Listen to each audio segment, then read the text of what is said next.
Workers unity के Facebook live में आपका स्वागत है। कोलकाता से मैं सुदर्शना रिपोर्ट कर रही हूँ सिलिकोसिस के ऊपर। यहाँ के कॉलेज स्ट्रीट एरिया में आज एक मास कन्वेंशन चल रहा है और देश के काफ़ी सारे लोग यहाँ पर एकत्रित हुए हैं, काफ़ी सारे एक्टिविस्ट्स और विक्टिम्स जो कि पीड़ित है सिलिकोसिस से। ये सिलिकोसिस क्या है, कहाँ से ये जो डिजीज़ है वो आती है, इसके बारे में हम बात करेंगे और सरकार इस मुद्दे पर क्या सोच रही है। सिलिकोसिस जो है वो खदान में काम करते हुए जो लोग हैं उनको ही होता है और इसके बारे में सरकार क्या सोच रही है, उनकी पॉलिसी क्या है, इसके बारे में हम बात करेंगे। अभी हमारे साथ है मध्य प्रदेश से आए हुए अमूल्य निधि। वो काफ़ी साल से इस मुद्दे के ऊपर काम कर रहे हैं, उनसे जानते हैं।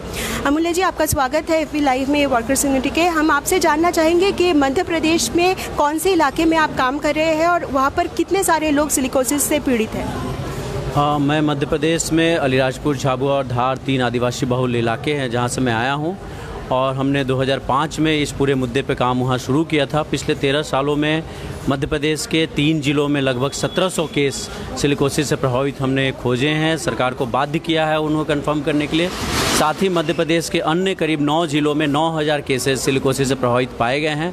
हम लोगों ने सिलिकोसिस को, जो मज़दूर थे मध्य प्रदेश के, वो गुजरात जाते थे पलायन करने और उन्हें वो बीमारी होती थी, तो उस मुद्दे पे मज़दूरों को संगठित करने का काम और सुप्रीम कोर्ट और राष्ट्रीय मानवाधिकार आयोग से जुड़कर पूरे देश में जो सिलिकोसिस के मुद्दे हैं, उसके क्या मुद्दे हैं, कितने केसेज हैं, उनकी पहचान करवाने के लिए सरकार को बाध्य किया है और सरकार के साथ हम उसको दबाव डाल के करवाने की कोशिश कर रहे हैं।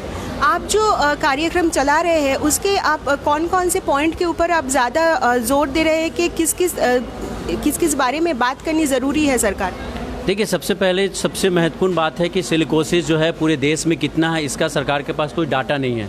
सरकार के पास न खदानों की सूची है, न सरकार के पास कौन से खदान में कितने मजदूर काम करें उसकी सूची है, न सरकार के पास जो फैक्ट्रियोज़ में कितने मजदूर काम करते हैं, कितने मजदूर सिलिकोसिस से प्रभावित हो सकते हैं या हैं, इसके कोई आंकड़ा नहीं है। तो हमारा पहला डिमांड है कि पूरे देश में जो भी सिलिकोसिस प्रभावित जो भी ज़िले हैं, जो भी राज्य हैं पूरे देश में, और जहाँ जहाँ ये सिलिकोसिस हो सकती है, जो संगठित मजदूर हैं, असंगठित मजदूर हैं, जो माइग्रेंट वर्कर से जो पलायन करते हैं दूसरे राज्यों में, उनका डाटा पहले होना चाहिए, एक्सपोज वर्कर किसने हैं। दूसरी बात है कि जहाँ जहाँ ये ऐसे मजदूर मिल रहे हैं और जिन फैक्ट्रियोज़ में मजदूर मिल रहे हैं उन पे कार्रवाई होनी चाहिए या उन फैक्ट्रियों को बंद कर देना चाहिए। तीसरा हमारा डिमांड है जो भी मजदूर इससे पीड़ित है उनको मुआवजा मिलना चाहिए। हालांकि राष्ट्रीय मानवाधिकार आयोग ने 3 लाख का मुआवजा किया है, लेकिन कई राज्यों में 4 लाख मिला है मुआवजा।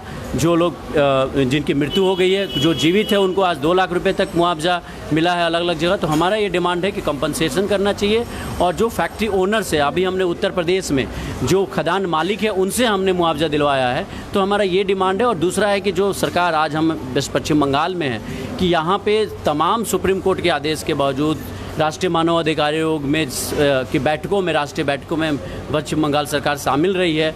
उन्होंने 305 ऐसे फैक्ट्रियोज़ को सिलिकोसिस जहाँ हो सकते हैं उनकी माप भी की है, लेकिन आज तक कोई डाटा, कोई लिस्ट, कोई सर्वे सरकार पश्चिम बंगाल ने नहीं किया है।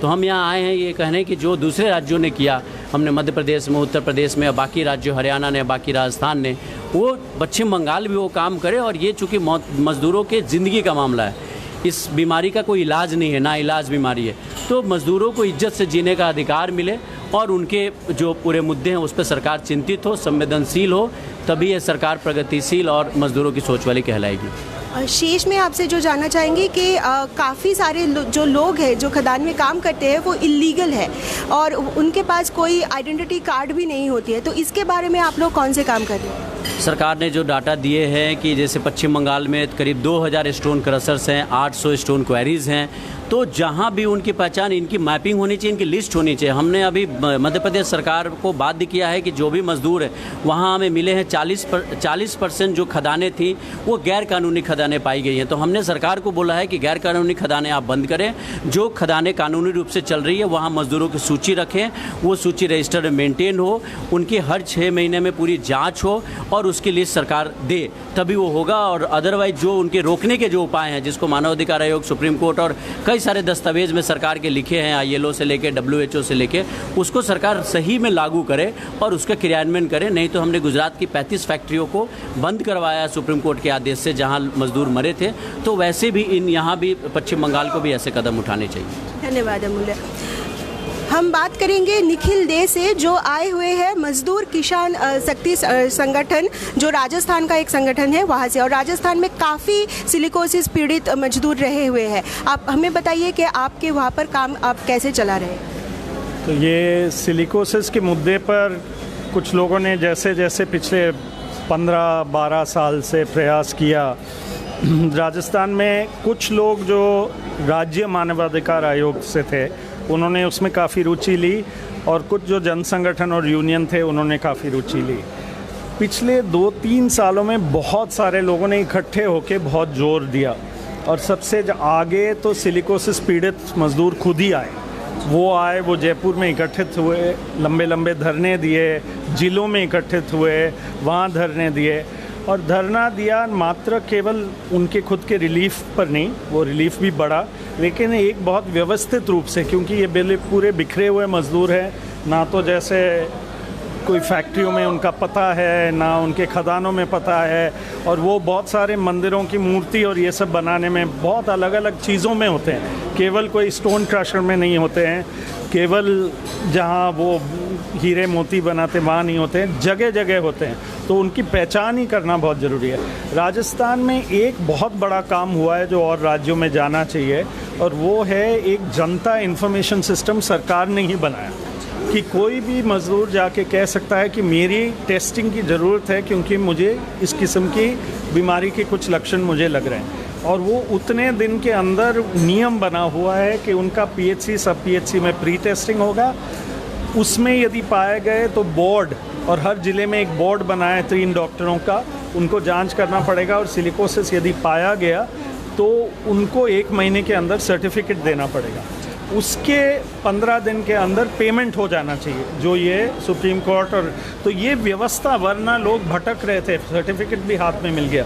अब ये कितना बड़ा है, हमारे ज़िले में हम अजमेर, भीलवाड़ा, ये ऐसे ज़िलों में काम करते हैं। भीलवाड़ा ज़िला में 2000 लोग अब रिकॉर्ड पर आ गए कि ये हैं, और ये कौन से लोग हैं, और कितनों को आज तक मुआवजा मिल गया, कितनों को नहीं मिला मुआवजा, कौन किस गांव के हैं, किस ब्लॉक के हैं, वो पूरी ट्रैकिंग हो रही है, और उनको और जो राहत मिलनी चाहिए वो मिलेगी। अजमेर में वैसे ही 1600 लोग, जिनमें से 300 लोगों की मौत हो गई। तो कुछ चीज़ें मौत के बाद वो परिवार को मिलता है, पेंशन मिलना चाहिए। और अभी 15 अगस्त को एक सिलिकोसिस नीति पूरी लगाई जाएगी एक निधि के साथ, और ताकि लोगों के पेमेंट टाइम से हो और उसकी पूरी ट्रैकिंग हो और उसमें रोकथाम हो, क्योंकि केवल हम कहीं राहत देते रहे और लोगों को ये बीमारी होते रहे, ये एक किस्म से ऐसी बीमारी है जहाँ पूरा समाज अपना विकास कर रहा है और इनका विनाश हो रहा है, इन मज़दूरों का, और वो किसी सी कीमत में नहीं होना चाहिए, वो रोकना चाहिए। उसके लिए एक पूरी संगठित आवाज़, जैसे अभी बंगाल में हुई है, वैसे ज़रूरत है।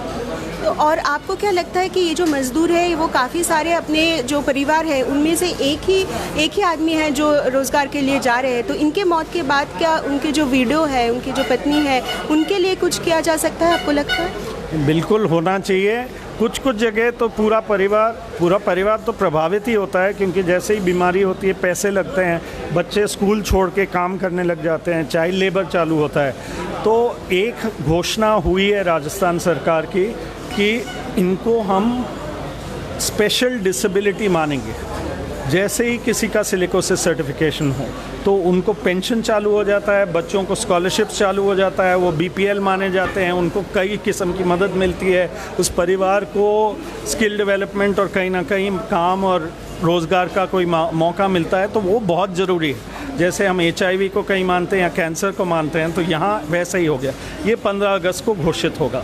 फिर वो विडो को पेंशन केवल जो मात्र राजस्थान में 750 या 1000 रुपये मिलता है वो नहीं, उससे ऊपर, तो वो एक पेंशन मिले ताकि वो परिवार सर्वाइव कर सके, क्योंकि इन्होंने काम किया है जिससे राज्य का विकास हुआ है, और इन्होंने मौत इनके ऊपर आई है, तो राज्य की जिम्मेदारी बनती है, वो उस मालिकों की भी बनती है कि ये ऐसा हो नहीं, लेकिन राज्य की भी जिम्मेदारी होती है कि बनती है कि ये एक परिस्थिति से उभरने चाहिए। धन्यवाद निखिल जी। हम अभी बात करेंगे नसीर से, जो है पश्चिम बंगाल के एक गांव से, और जो वो मज़दूर है जो सिलिकोसिस से पीड़ित है। नसीर से जानेंगे उसके बारे में। नसीर, আপনি আমাদেরকে বলুন যে আপনি কোথায় কাজ করতেন, আপনি কোথায় থাকেন এবং কত বছর হলো আপনার সিলিকোসিস ধরা পড়েছে? আমি মিনাখা, উত্তর চব্বিশ পরগনা মিনাখার গোয়ালদা গ্রামে বাড়ি আমার। আমি বর্ধমান ডিস্ট্রিক্টের আসানসোল দেন্দুয়া বলে একটা জায়গা আছে, ওর পাশেই কাজ করতাম। 2010 সালে গিয়েছিলাম, 6 মাস কাজ করেছি আমি। 6 মাস কাজ করার পরে ওখান থেকে চলে আসি। তারপরে আস্তে আস্তে শরীর খারাপ হলো। তার আগেও এখনও অনেকেই মারা গিয়েছে, আমারও আর বড় ভাই মারা গিয়েছে। नसीर जो है वो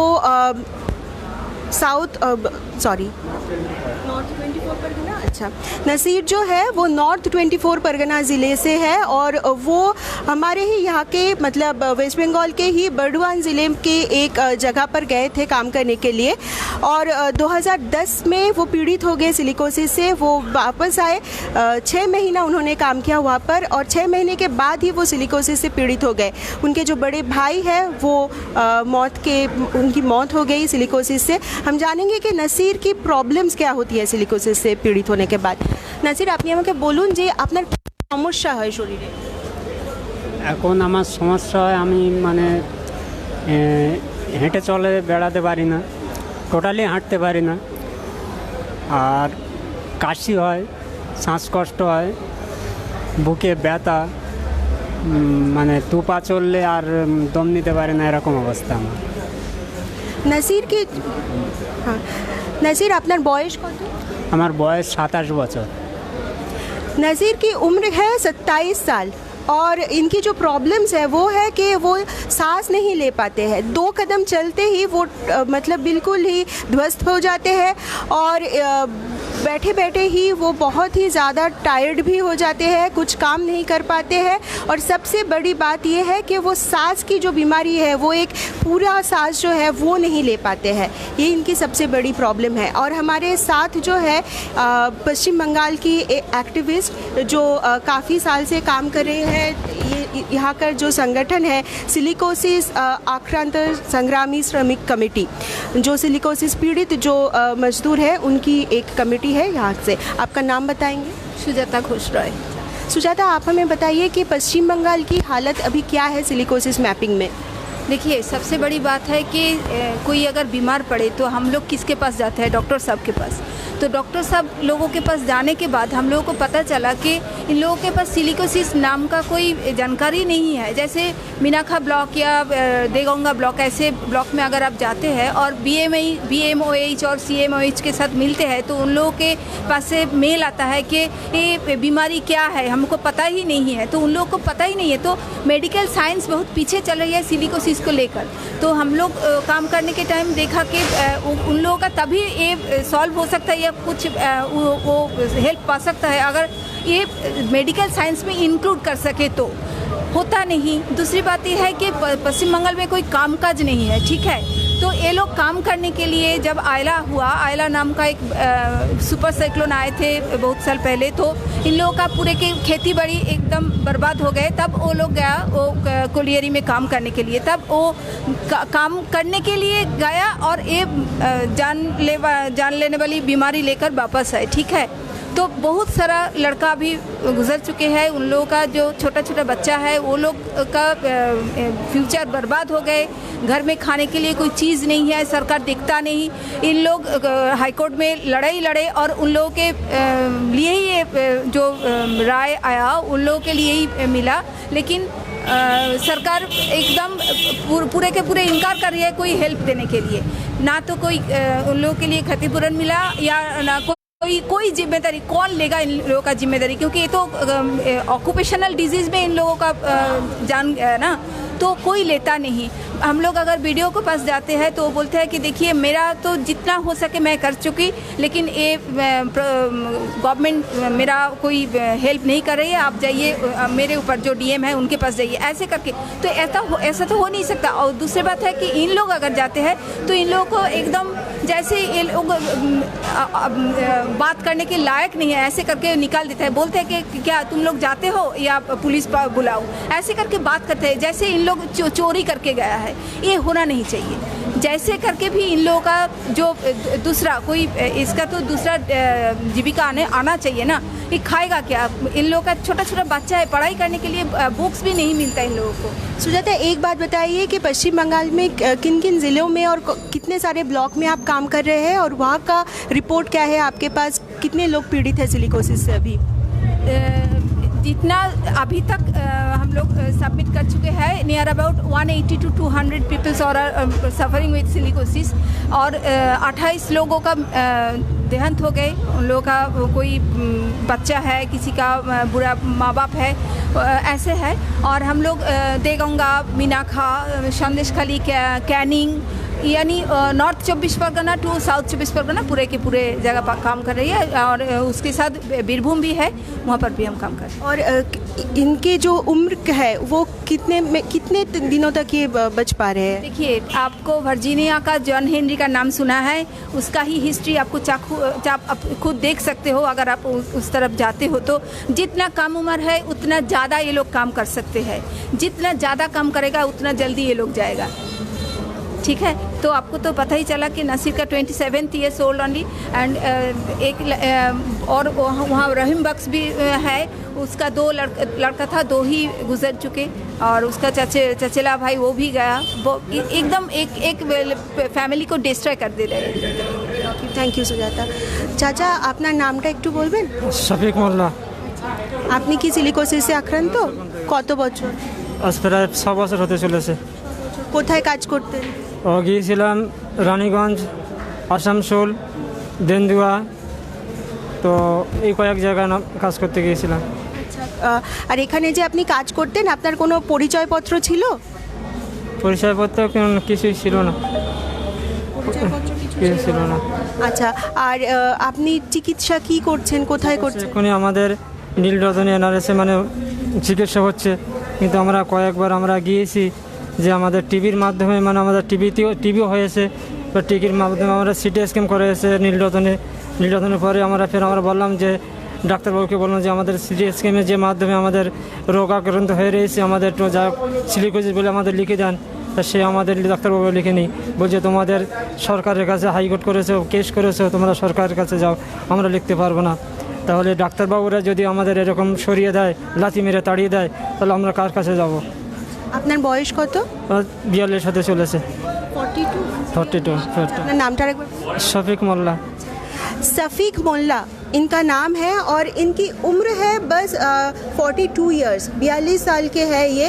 और ये 6 साल से सिलिकोसिस से पीड़ित है। वो गए थे पास ही के जो एक ज़िला है वहाँ पे काम करने के लिए, और इनके पास कोई भी आइडेंटिटी प्रूफ नहीं थी। ये पता ही चल रहा है कि वो इलीगल खदान में काम कर रहे थे शायद।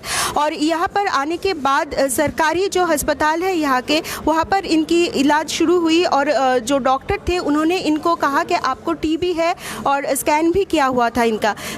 जब सफ़ीक ने बताया कि आप मुझे एक रिपोर्ट दीजिए कि मुझको सिलिकोसिस है, तो उन्होंने कहा कि आपने तो केस लड़ रहे हैं अभी, तो आप सरकार के पास जाइए, वहाँ से आपको हेल्प मिलेगी।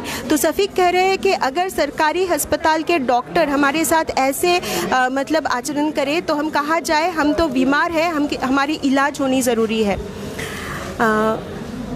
दादा, আপনার নামটা? মোহাম্মদ রহমান আলী মোল্লা। আপনার বয়স কত? 35। আপনি কি সিলিকোসিসে আক্রান্ত? কত বছর? 6 বছর আক্রান্ত। আপনার সবচেয়ে বেশি কষ্ট কি হয়? কষ্ট, শ্বাসকষ্ট, বুকের যন্ত্রণা। আপনার পরিবারে কে কে আছে? 2 মেয়ে, 1 ছেলে আছে, স্ত্রী। আর তারা মেয়েরা কি পড়াশোনা করে? শোনো, আগে করতো, আক্রান্ত হয়ে যাওয়ার পরে থেকে আর্থিক দিক দিয়ে আমার আর কিছুই নাই। যার জন্য সব স্কুল বন্ধ হয়ে গেছে। তো আপনি তো আর কাজে যেতে পারছেন না, সংসার কি? না, কাজে যেতে পারছি না গো, সংসারই চলছে না। ওই হাত পেতে যতটুকু হয় একবেলা খেতে পাই, একবেলা পাই না।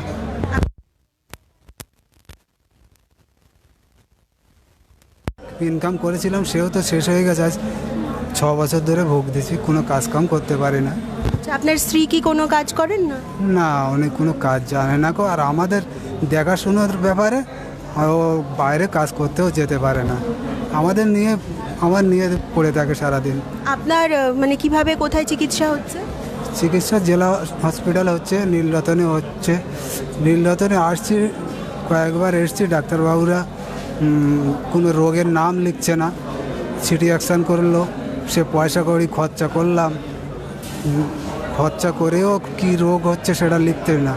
ডাক্তারবাবুকে বললাম আমাদের রোগটা কি বলুন, তা বলছে কিছু বলে না। তাহলে তোমাদের চিকিৎসা হচ্ছে, দেখা যাক।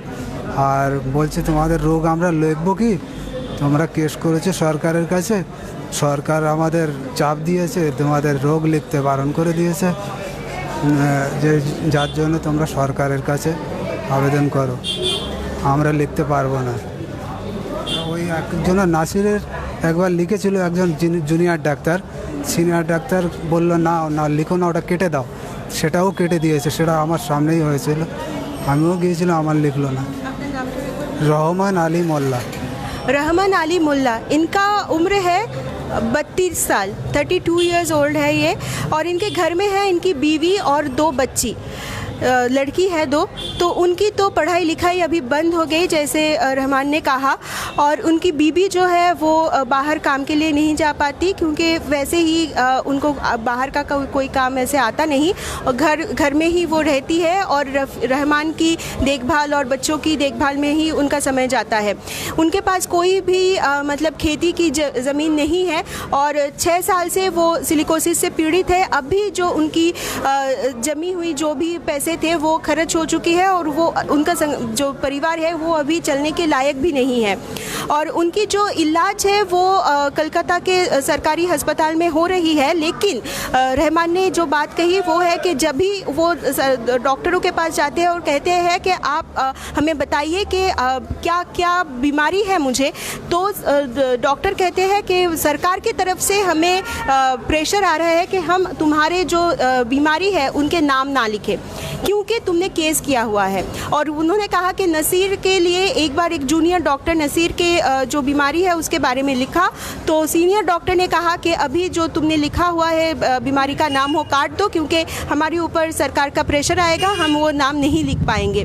तो ऐसे ही सिलिकोसिस जो है, हम देख रहे हैं कि सिलिकोसिस से पीड़ित मजदूरों की जो हालत है वो दिन ब दिन बुरी होती जा रही है, और उनकी जो नंबर्स है सारे देश में वो बढ़ती जा रही है। लेकिन सरकार की नीति कुछ भी नहीं बदल रही है, बल्कि सरकार इलीगल खदान और जो भी जहाँ से भी ये सिलिकोसिस बढ़ती जा रही है उन सभी को हाइड करने की प्रचेष्टा चला रही है। और अभी देखना है कि जो नई पॉलिसी है, जो नई सरकार जो है वो सिलिकोसिस पीड़ितों के लिए क्या करती है।